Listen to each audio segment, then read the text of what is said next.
Okay, everybody, this is Sheets, and I'm going to be doing the review or preview of the Fonner Pick 5 today, which is, again, a mandatory payout, which means that, again, sometimes you have these jackpot pick 5s or pick 6s where, again, if nobody hits it by themselves, then about 30% of the pool goes to the next day. And this keeps carrying over and carrying over. And at some point, each track decides to to make a mandatory payout day.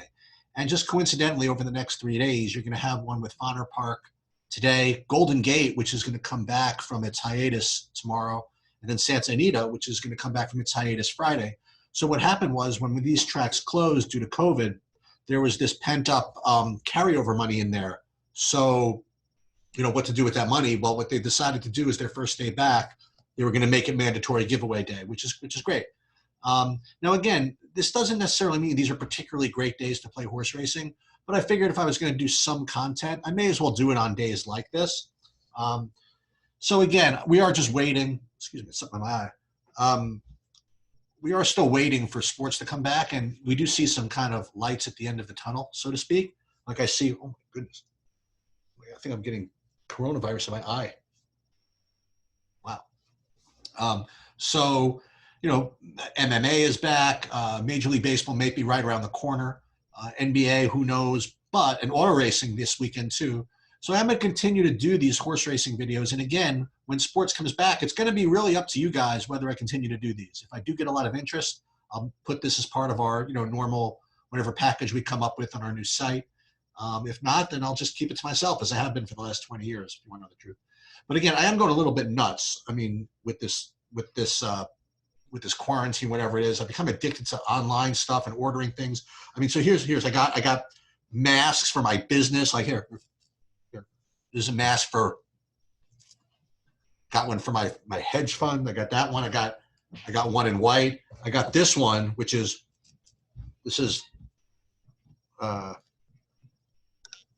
the Linkoping Hockey Club, which has become kind of one of my pseudo brands. So again, as you can see, my mind is kind of just like in another world. I mean, like here I got my LFG hat. So, I could kind of use a little normalcy myself. But for now, let's just get on with this. So Fonner Park today, we do have some pretty good bets today. The pick 5 is fine. If you can spread a little bit and spend a little bit, you could probably get a decent, I wouldn't say opportunity for a tremendous payout, just because I don't know if they're that great long shots. There are a couple. We'll key on those. But I'm probably going to end up spreading a little bit in the pick 5 today, and I'll play a little bit. But there are actually some really good wagers on the earlier side. So let's go through the whole card, and I'll just kind of highlight what I like. And again, it is going to be kind of odds determined as always. So again, in the first race at Fonner, I actually do have a horse which I think is a really, really good value, and that's going to be the 3, Rule the Night. Right now, he's at 9-2 morning line. Early wagering has him at 6-1, but that's not even relevant of anything. But if he ends up 5-1 or higher, I mean, he certainly is a really, really good value here. The other horses in here, which are contenders, are the standard 2, 4, 5, 6. Standard meaning they're pretty decent favorites as far as the morning line goes. So I would make the 3 my top choice over the 2, 4, 5, 6, and I think it is worth wagering on the 3. Now again, maybe down the road, I will go into more how I make my selections and how to read the sheets and how to deal with speed figures and what's fact versus what's fiction and things like that. But for now, from what I've heard, you guys just kind of want winners and want things to bet on. So let's do that. And again, I'm the worst, so I forgot.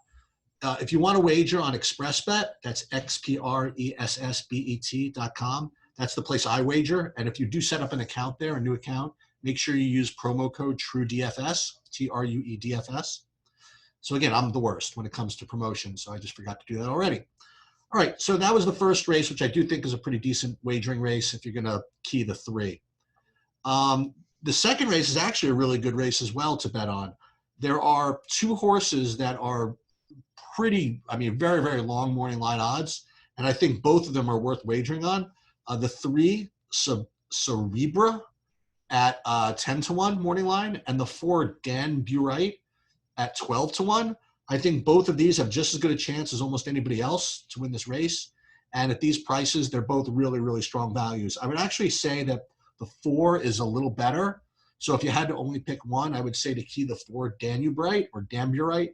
But I think the 3 is also worth it. So what I would do, I mean, is I'd probably do some daily doubles where I would key the 3, rule the night in the first race with Danuberite and Sabrera in the second race. And then, maybe bet the 4 to win here, maybe box a 3-4, something like that.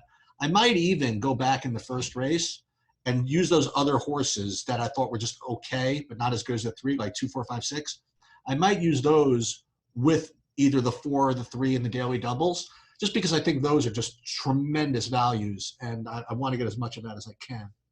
So again, right off the bat, the first 2 races I think are decent opportunities. Third race stinks.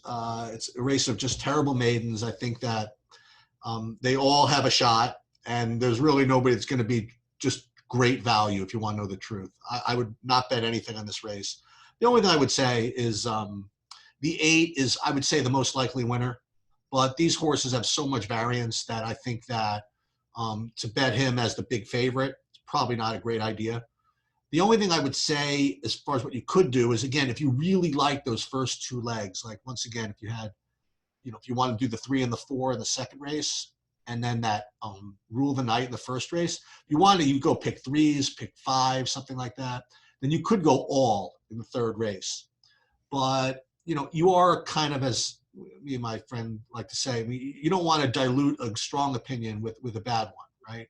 But if your opinion on those first 2 races is that strong, I mean, in addition to the doubles, you can go ahead and go all in this race. But I would not key this race. I would not bet this race on its own. It's just something to stay away.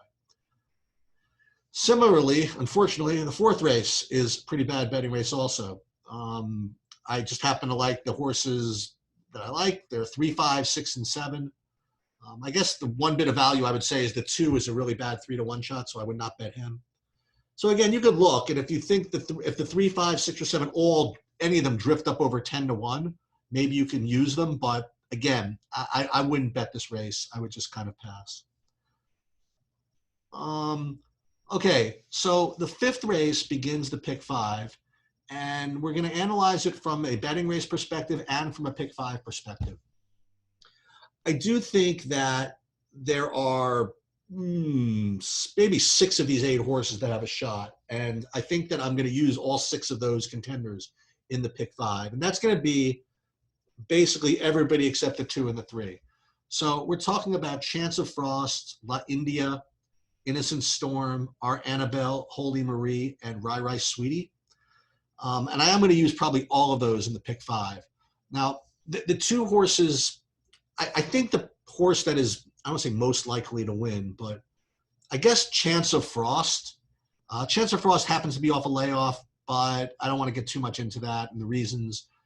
But most of his races last year win this race. So if it comes back fresh, it's probably, probably the most likely winner, but you just don't know. It's just kind of a range of outcomes that, I don't know. I'm not willing to really take a chance on this race. So I'm going to say 1, 4, 5, 6, 7, 8.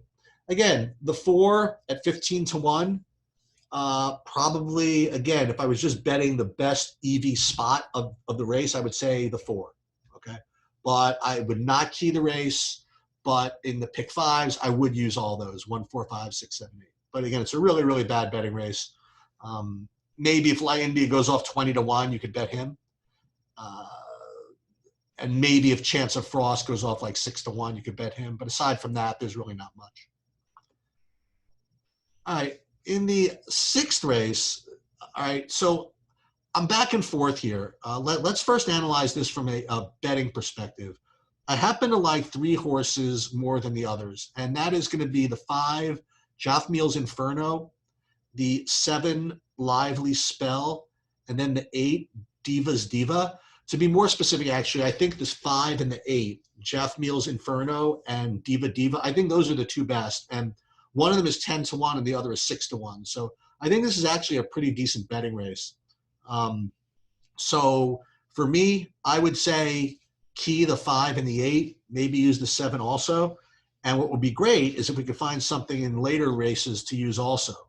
Now, with respect to the pick 5, there are other horses that can win here. I have to remind myself by going down to what kind of like the shell number that shell thing I put together. Yeah, 1, 2, 3, 4, 5, 8, 9. So basically, everybody except the 6 and the 7. Ooh, did I make a mistake? Hold on a minute. Let me just make sure I got the right. I did the right horse number there. Yeah, Jeff Mule Infernos I like. Yeah, I don't like the 6. 7, I guess, is fine. It's really the 5 and the 8, if you want to know the truth. It's Jeff Mule's Inferno and Divas Diva. 7's no big deal. So I would say the 5 and the 8, and then pretty much everybody else except the 6, maybe. Okay. So again, pick 5, depending on your risk tolerance, depending on how much you want to spend, you could spread here. But if you want to take a stand, you could play the 5 and the 8 and get just a lot of value. The 9, that was the other one. I'm sorry. So it wouldn't be 5, 7, 8. It would be 5, 8, 9. So I would say 5, 8 would be my top 2 with the 9 below that. And then pretty much everybody else. All right. So the 7th race, I have it down to 3 horses. And again, I don't know how great prices these are going to be. But to hook them up with that previous race with the 5 and the 8, or the 5, 7, the 8, I'm sorry, 5, 8, 9, I think the 7th race provides some opportunities. The horse I like here are the 3, Dirty Dixie Road. Again, odds are not that great, but it's probably the most likely winner. 5, You're the Reason, who's pretty good. And the 10, Stalker. So Stalker would be 6 to 1. So yeah, I guess technically that would be the best value here. But just looking again, Stalker is definitely not as likely the winner as the 5. Maybe it's just as good as the 3, though. So again, if you really had to narrow it down and bet the best value, probably be the 10 than the 5. But 3, 5, 10, I think are all very solid. I would use them together in the pick 5. And again, if you wanted to go back to that 6th race and key in on this Jaffiel's Inferno and Diva's Diva, is there doubles with this? No, there's not. But there's pick 3s and pick 4s. So if you want to start it with something like 5, 8 here, and then in this next race, maybe do, again, 3, 5, 10. If there's anything good in the last 2 races, you're off to a pretty good start. And now in this 8th race, which is the second to last race on the card, I don't know how much value there's going to be, but I will tell you the 3 horses I like the most. And that's going to be the 3, the 4, and the 8. Now, for reasons I really can't get into right now, the 3 and the 8 are going to kind of be similar odds. And I don't know exactly where they're going to turn out. But let's just put it this way. I'm sorry, the 4 and the 8. So like, for example, if the 4 is much less than 5 to 2, then the 8 is going to be much less than 6 to 1. And likewise, if the 4 for whatever reason is not bet, then the 8 probably won't bet either, but you bet either. Okay, the reason for that is they're both coming out of the same race, and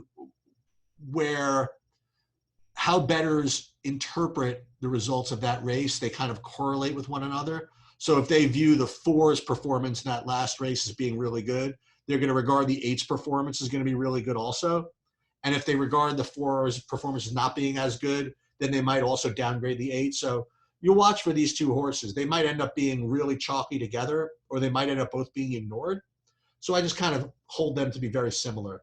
So it's 3, then 4 and the 8. And so I would probably use all 3 of those.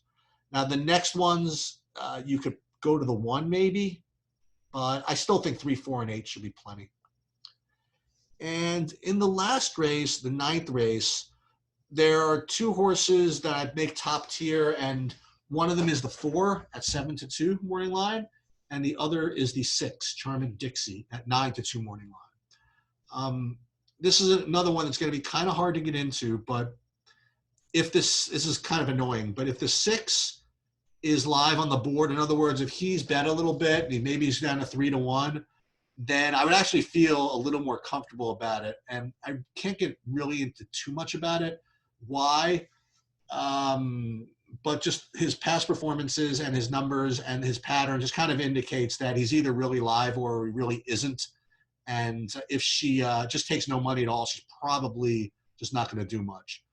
So it's one of those weird things where I don't want him to be, I wouldn't want her to be 6-5, making her terrible value. But then again, if it kind of drifted and was almost 6-1, maybe I would kind of be a little fishy and suspicious about it. Nonetheless, I do think that the 4 and the 6, Moonfield and Charmin Dixie, are the 2 most likely winners. And I would definitely key those 2 in the pick 5. If you wanted to go deeper, the next ones are going to be the 2, 3, and the 5. Excuse me, 2, 3, and the 9. And the 5 also. So it's Emerald Point, Mongol Call, Emily's Pegasus, and River Deputy. But I do think that Moonfield and Charmin Dixie are the 2 most likely winners. So to kind of construct that pick 5, like for example, I mean, this is actually one that I kind of constructed is, what this thing does is it takes all of these horses in that first leg. And in the second leg, I didn't even key the 5 and the 8. I went kind of almost everybody here. And then the third race, again, I just used third leg. I just used these horses we talked about, 3, 5, and 10. Then the fourth leg, I went 3, 4, and 8. And then the fifth leg, I just used the 4 and the 6. So if you did all that for 50 cents, it would be $378. But again, if you didn't want to do that, if you wanted to just go for pure value and just use, for example, the 5 and the 8 in the second leg, then you could do this whole thing for $108. And then if you really wanted to, you want a real small one, you could try maybe singling Chance of Frost. Like I said, if he comes back off the layoff fresh, he's going to be tough to beat. So if you wanted to, you could play as little as, $18 and make it work, So I guess that's the whole card. I guess, should I review? I mean, I may as well. So to review, good bets, first race, the 3, Rule the Night. Second race, the 3 and the 4, Sabrera and Dan Burite. Third race, pass. Fourth race, probably pass. Fifth race, probably pass. Sixth race, Jaffiel's Inferno and the Diva's Diva are both really, really good values. And those are the races I would key on from a wagering perspective. Seventh race, again, I like the 3, 5, and 10, but only kind of following this 7th race, if that makes any sense. I wouldn't probably start new wagering with those horses. 8th race, again, 3, 4, and 8, nothing special. But again, if you were going to play pick 4s and 5s, I would use those. And the 9th race, 4 and the 6. Those would be my 2 favorites. And, the next thing I would do if I were going to add would be to add something like the 2, 3, 5, and the 9.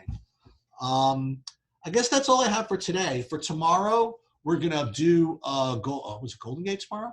Golden Gate tomorrow, and then Santa Anita on Friday. And hopefully you guys do well. And remember, sign up for the Express Bet. Use promo code TrueDFS, and hang in there.